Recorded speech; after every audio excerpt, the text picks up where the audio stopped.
Here is the MetaQuest 3, and you have an issue where you have a black screen.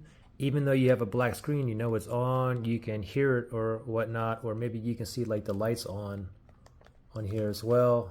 You can see like lights right there. Sometimes you can see the light up here as well, okay? Really quickly, okay, if you look inside the headset here, you have this proximity sensor right there, okay?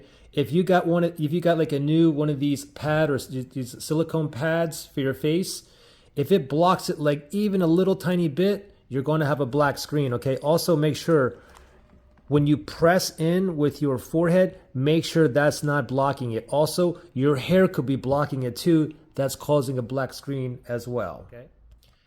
Anyway, I'm gonna have several solutions to get you up and running right now and nothing to do with a factory reset, okay?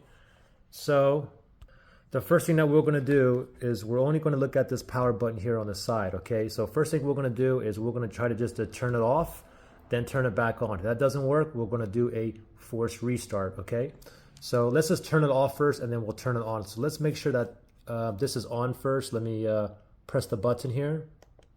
Okay, I see a light here, so I know that they're currently on. So let's turn it off, press and hold that button, count to 10 seconds, okay? We'll do it together. Power button here, ready, set, go.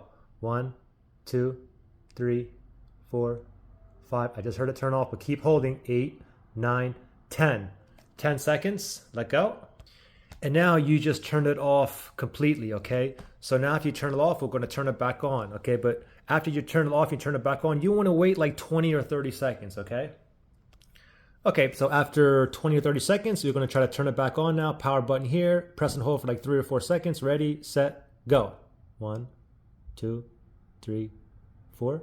Go ahead and let go. And now go ahead and look in the headset and you should see it booting up. You should see a MetaQuest logo, the infinity symbol. And just wait for it to boot up and hopefully you're out of the black screen. If you're still in the black screen, then we're gonna go to the next step here. Okay, so after turning it off and turning it on, you still have a black screen. So next thing we're gonna try is we're gonna force restart it now, okay?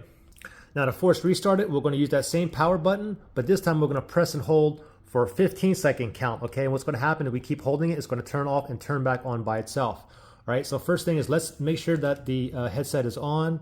I don't see any lights here. Let me press this button here. Oh, I get a light here, so I know it's on. So let's force restart these now. Power button here, count to 15 seconds. Ready, set, go. 1, 2, 4, 5. I just turned off. I heard it turn off. Keep holding.